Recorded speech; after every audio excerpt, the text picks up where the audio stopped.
Hello, everybody, and welcome into the SportsEdge.com High School Football Championship Preview edition. We're going to be talking a lot about the games that are going to be coming up on Friday and Saturday. Some big time changes and movements that we've seen in these games so far. So, got to keep you updated on that, and we will do that in just 1 second as we take a look first at the Class S championship game between Woodland and Sonia. Woodland coming into the game, the number 4 seed, 11-2, taking on the number 2 seed. I don't know how in the world Sonia got a number 2 seed, but they are a number 2 seed, 11-0 coming into the playoffs, and Sonia is looking for 3 straight undefeated seasons. That game is going to start as scheduled at 7:05 p.m. on Friday at a Brookfield on the campus of Central Connecticut State. That game will be a really interesting game, and I want to talk about that game for a second because when you take a look at it, that game is really matching up two styles against each other. When you take a look, Woodland, the passing game, the great passing game that they had, you take a look at them, 4th seed here, Tanner Kingsley leading the state all-time leading passer in the state in terms of touchdowns. He's thrown 164 touchdown passes, leading the state all-time. This is a rematch of the NVL championship game where Woodland lost to Ansonia, and I think this game is going to be very interesting for a number of reasons. Ansonia at 13-0, of course, looking, as I said, for the 3rd straight undefeated season. And Arkell Newsom, can anybody stop Arkell Newsom, the state's all-time leading rusher? Ansonia scored 49 points in each of its first 2 playoff games. Their defense has played decently, but they've got to play better against Woodland, which has a great passing attack. But the weather, as you may know, if you saw the Erica and I did a weather and sports segment on WeatherEdge.com, weather could play a big role in that game, could tip the scales a little bit towards Ansonia because it's going to be tough to pass in snowy conditions on Friday night. So that's going to be very interesting there.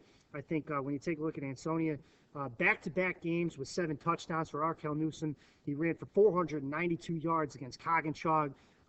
Just unbelievable job, and the defense is going to be the key against them, against Woodland, because they're going up with Tanner Kingsley, the state's all-time passing leader, and he has done a great job. Should be a great game in that Class S state championship game. And then you take a look, we're taking a look at Class L now.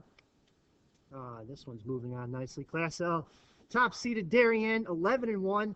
Quarterback Silas Wipers got 2,819 yards and 19 touchdowns on the season.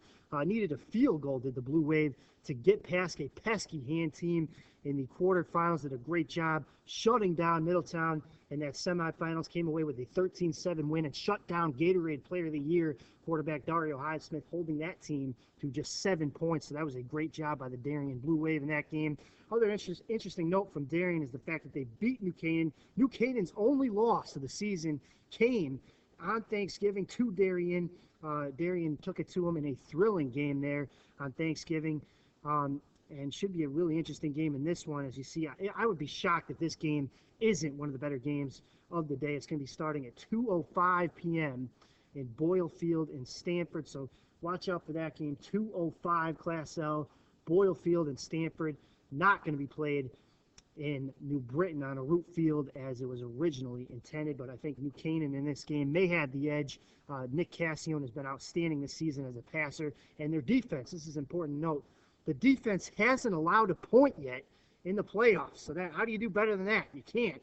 New Canaan, outstanding job, 13-1 on the season, and they'll be looking for a Class L championship as we take a look on Saturday afternoon. So now moving on to the Class M championship between Brookfield and St. Joseph. Still learning the controls over here at the Sports Edge pod at the Weather Center. Brookfield coming in, number 5 seed, 10-3. The Bobcats have won a lot of close games. Really close game against Bethel, 22-21. Came from behind to beat Bethel in that game in the Class M quarterfinals. Escaped with a win. Scored with under a minute to go to upset number 1 Valley Regional in the semifinals. And Brookfield, obviously, a great running game. Bobby Drysdale's been outstanding all season long. 1,751 rushing yards, 23 rushing touchdowns on the season. 12-3 Brookfield. They're the hot team. They're going into this game really hot, looking to go against the team. How can you get any hotter than St. Joseph has been? St. Joseph, 13-2, scored 84 points. 84 points against Ledyard, Mufasa Abdul Basir. They've scored a ridiculous 164 points in their 2 games so far in these playoffs. And we're unsure whether or not Abdul Basir is going to be able to play. He suffered an injury in that game, in the semifinal game that St. Joseph won to reach this championship game. But it will be interesting to see if Brookfield can in any way slow down St. Joseph's offense, which has been absolutely outstanding so far this year. So you take a look at that game.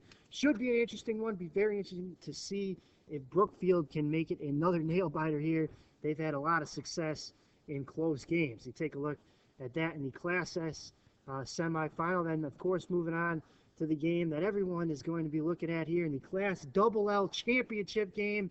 This is a huge game here between Southington and Fairfield Prep. Southington, of course, 10-1 on the regular season. Quarterback Stephen Barmore, outstanding, led the explosive offense that they've had. Unbelievable job. Alex Jamel at wide receiver, outstanding job in the defense. Defense has been great in the first couple weeks as well. They shut down NFA's Marcus Outlaw, the top prospect in the state. He's heading to BC. They shut him down, even though he was, hampered by an injury in that game as well. But he was not a factor in that game against NFA, and Southington did a great job in the semifinal win, shutting down Ridgefield, winning 45-0.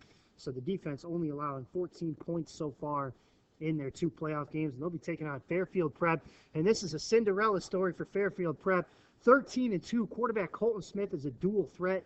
Rushed for 101 yards in a win over West Haven in the semifinals. A great game against West Haven. Really outshot them 29-28 basically. Offensive showdown, and sent home the great rushing trio when you look at Dwayne Gary, Marshawn Little, and Irvin Phillips on that team.